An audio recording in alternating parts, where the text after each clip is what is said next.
Welcome to The Lift with Sheila Robinson-Kiss. Come on in. There's always a special place set aside for you here where you can relax, kick up your heels, pour yourself a nice, refreshing drink, and prepare to be lifted and soar.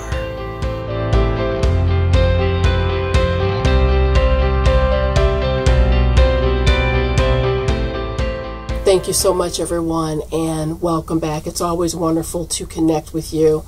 This is a very important video message that I'm bringing to you today. I'm really taking a deep dive into the topic of suicide in light of what we've heard in the news recently. Some very prominent folks within our rural community fell into circumstances and they took their own lives. And it's interesting because the headlines read, shock, total surprise. Everything looked fine. They were doing fine. I didn't know anything about it. So, therein lies part of the problem. Everything looks fine for many people. It looks fine, pitch perfect. The money is there, the cars, the friends, what have you. But everything is not fine.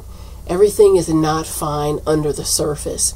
So when I say a deep dive, I am taking a deep dive really into the heart and soul of mental illness and the circumstances that can bring it about. And this video would not be complete without offering some real-world practical tools that you can use as an individual who's going through depression, anxiety, suicidal ideation, or you may know someone in your family or in your circle of friends that you're concerned about. So this is the video that's going to really provide some vital information, and I want you to feel free to share it as well. There's this plant in North America, and it's called the bamboo shoot. And it's interesting because this plant will survive. It will survive, but it will not thrive and grow unless the other bamboo shoots around it are growing. And as far as the researchers can tell, it really is isolation that has an adverse effect on these plants, the same way that it has on human beings.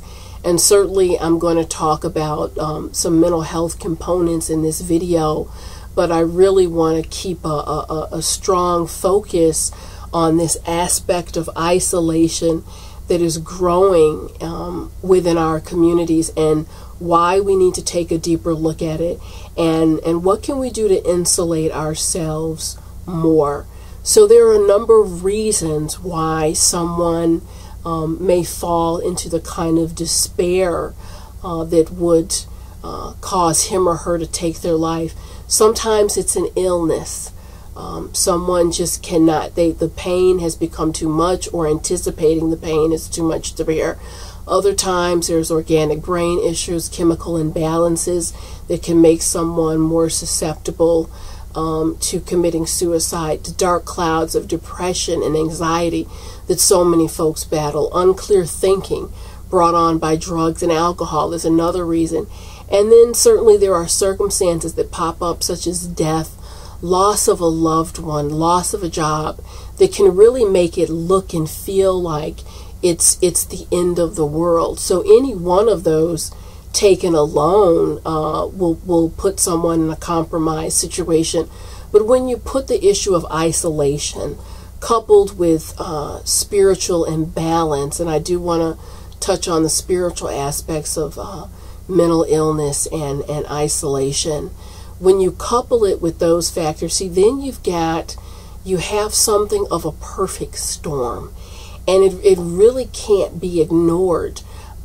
Isolation, make no mistake, is like kryptonite for most human beings. I'm not talking about get away for a day or go on a trip or something like that. I'm talking about the kind of isolation that is debilitating, going days on ends without enjoying any connector points of friends, your families, your pets, going through devastating circumstances such as divorce, illness, loss, alone without any meaningful support. And so more and more people, and I talk about this at length in my book, They're Not Coming. There's 3 chapters just dealing with isolation and what it's doing with people.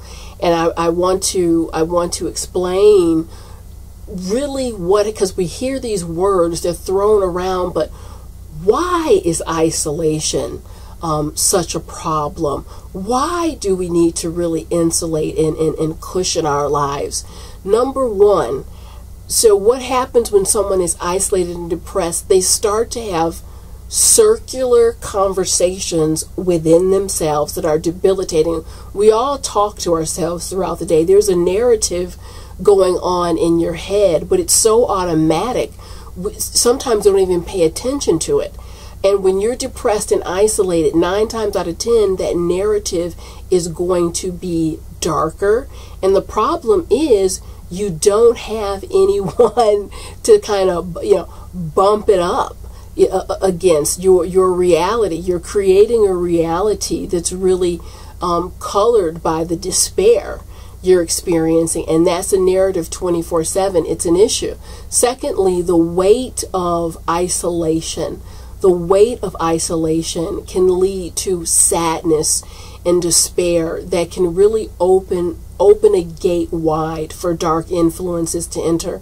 I want to refer you to a series that's right here on YouTube that I did called Understanding Dark Influences. And what I can say to you beyond a shadow of a doubt, that when there is a loneliness and a sadness, the soul can go begging, and it's yearning for something to fill it. And that sadness sends out a cry within the universe. And oftentimes something does come to fill it, and it may not be what you want to fill it. So that can create spiritual dynamics that can certainly complicate an already rough situation when you're dealing with the despair and depression. And thirdly, isolation carries an inertia. It's an inertia like anything else. If you've ever been on a roll where everything is going great, there's an energy behind you. But isolation and depression carry the same inertia. It's almost like you get into the habit of being alone. Not that you like being alone, it just becomes a very comfortable habit. And one of the things that pushes our lives forward is the fresh air that comes from getting fresh perspectives. And when you're isolated and your senses are low, doing simple things can feel like such an effort. I remember some years ago, I was flirting with a clinical depression, and a friend called me to go see a play. And I really, just the thought of getting dressed up seemed like just too much of an undertaking. And I said yes. And I went out, I saw the play. It was called Joe Turner's Come and Gone. And I will tell you that it was the fresh air of getting out and seeing that play. There was a strong message in that play that resonated with me. I came home that night, literally opened up my windows, and I had, it just really kicked in some momentum for my life. And what happens is when someone is in despair, they cut those kind of opportunities off. So this is why I talked about that kryptonite effect that we have to look out for.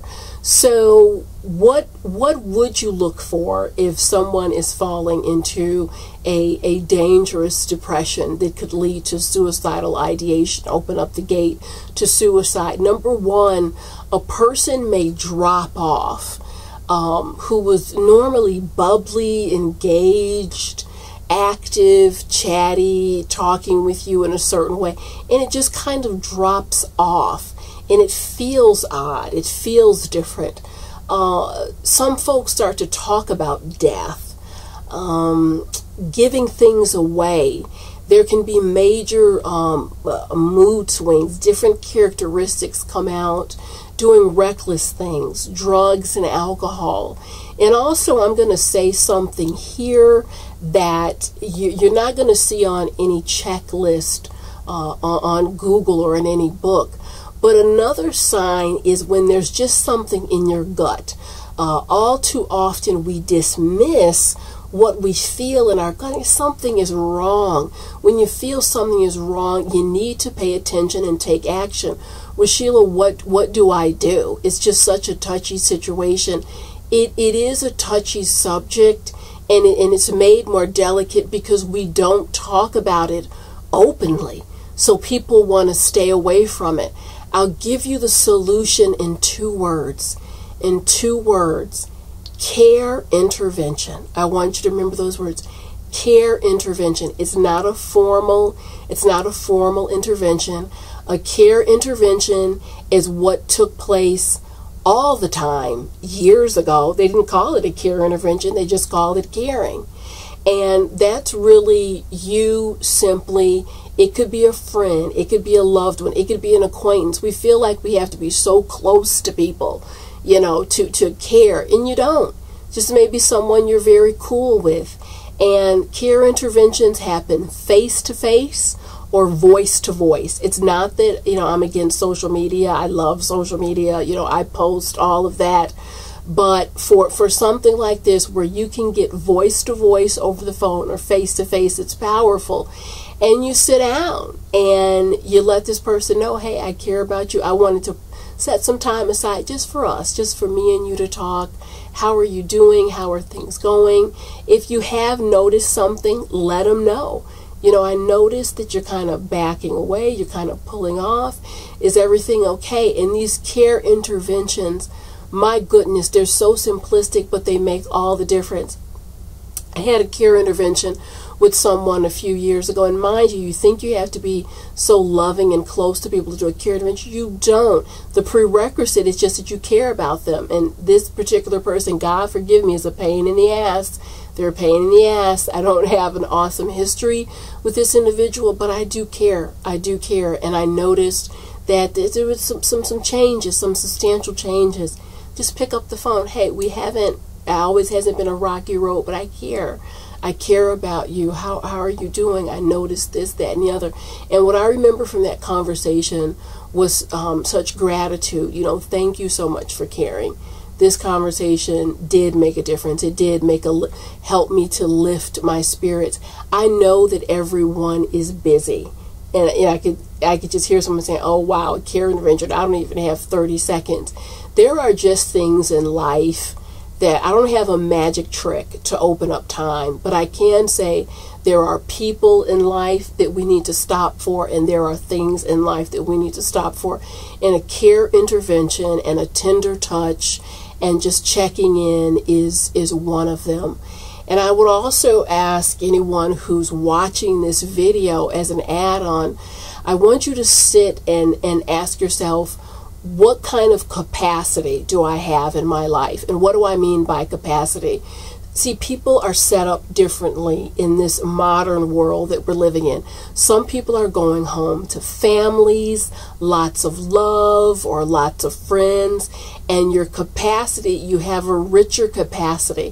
You have a certain infrastructure that more or less shields you from some of the, let's say, the cold winds that can blow through in life. So if you're really set up and have a lot of capacity, I would appreciate it if you can look around in your circle, look around in your community. Everyone doesn't. Doing simple things, inviting someone who's on their own over to dinner. I'm not saying perfect strangers off the street. I'm saying people who are in your circle of life, in your community, who may appreciate that. Including them more, making time where it makes sense and where you can fit it in, because everyone doesn't have the same existence, so that really, it can just go so far. I want to give you some mind frames and some suggestions, some things to think about if you are battling suicidal ideation, depression, or anxiety that I think will make a wonderful difference for you. And I have about 8 points to go over. Number one, I want you to hear me loud and clear when I say you are in good company. You are in good company. Depression makes a person feel like I'm the only one going through this in the world. And when I tell you that I've sat with hundreds and thousands of men, women, teens, groups, folks who have really hit the skids, and I'm just stunned with the commonality that they share of just depression and what they're going through. So that isolation can play tricks on your mind, but you're not the only one going through it. And I want to go a little bit further and explain to you what can happen mentally. So there is the inner world, which is where we really live. That's what's going on inside your head. That's the narrative every day. And then there's the outer world, where we can kind of look and compare and contrast and see what's happening in social media. And, speaking as a person, the cross-section that I've been blessed enough to work with in life is vast. I've sat with gang members, with CEOs, prostitutes, moms, dads, anyone that you can imagine. And what I can tell you beyond a shadow of a doubt is all that pain is real. And what happens is you look from your vantage point, a temporary vantage point of feeling down or depressed. You look at that and then you compare it with the outer world. Oh my God, look at their wind-blown hair, their amazing car, their ice cream cone. Look at it. How come the ice cream cone never melts? It doesn't melt because it's not real. It's not real. And one of the things that I encourage you to do is to step inside the reality that people show you in this world, in magazines, on TV, what they want you, what they want you to see, what they want you to see. And people feel like I'm so far from that. I'm a million miles from that. You don't have to make that your measuring stick. Stay within your reality, inch by inch, day by day, and just kind of entertaining that you're not alone can be very healing in and of itself. Secondly, depression and anxiety, like I said, as I've said with so many people over the years, it's not just painful emotionally, it can be painful physically.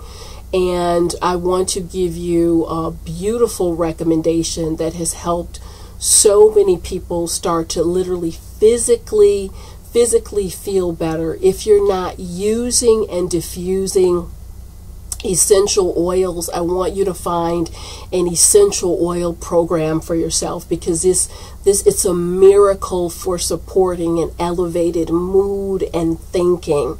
It is absolutely a miracle. Make note of these particular essential oils to use and diffuse: clary sage, bergamot, vetiver, and frankincense. Again, wonderful support for sustained high levels of emotional functioning. I told you I'm going to give you real world examples, something you can really grab onto. And number 3, I want you to keep this in mind. If you can't run from your darkness and despair, walk. If you can't walk from the despair, crawl. And if you can't crawl, lay down and just wave that white flag of surrender with a prayer. And that prayer is, Father, I cannot go further. I need an answer to this prayer. I need an intervention. I need something. I need a bridge to some light. Okay, the flashlight or the rope, whatever you can send me. That prayer, that particular prayer cannot be ignored. So often we'll pray, we ask for the lifeline, it came, but the trick to receiving the answer to a prayer, to that particular prayer, is to not judge how it comes to you. Because prayers can be answered it can be a form of a book, it can be a video, it can be a person. I remember I hit the skids. This was after grad school. Everyone had left the campus. I was in transition. It was a really dark time, and I was laying on my couch, and I'm like, this is just crazy. My mind was going to some crazy places. And I said, you know what, God, however, I need an intervention big time. Went to sleep, got up, and there was a flyer under my door. It was for half off on wings, and this was a restaurant that I used to love to go to. I got the flyer and said, well, no need to do anything crazy until I go and enjoy some wings. And I promise you, that night I went to the restaurant like I had done many times. There was an awesome group of people there. I met a friend, an amazing gentleman, not a romantic relationship, but such an awesome person to hang out with over the summer. And, in the abstract, you can look at that a lot of different ways. I see it as the absolute answer to a prayer. I was really looking for a lift and some levity in life. So when it comes, you just can't judge it. Receive it. Number 4, you hear all the time, reach out for professional help. And the dirty little secret in mental health is sometimes you reach out, and because the resources are shrinking, you may not, that call may not be returned on the first try, or there may be other circumstances where you have to keep reaching out until you get that help, until you find that group, until you find that therapist to connect with, until you find that lift and that support and that guidance you're looking for. Be persistent. People will say reach out, but the reality is it may, and I want to prepare you for that. It may take 2 or 3 times. There's just a lot going on in terms of the mental health community and resources that it may just take a little while to put in place, but you keep trying. If there's not a professional resource provided, you call a friend, set up a coffee date, something. You keep yourself going until you get everything you need put in place. And 5, I want to stress, do not sit on hurt or wounding or pain, because it turns into toxicity. Find a way to have the conversation. Find a way to express yourself. And a lot of people tell me, well, Sheila, the person I need to have the conversation with, they're not available. They're not in my life, or they're passed on. We've got to come out of the box here in terms of mental health and how we're thinking about healing. What I'm recommending, sit in a chair, put a chair across from you. I want you to light a candle. I want you to light a candle on that chair. Use an electric candle.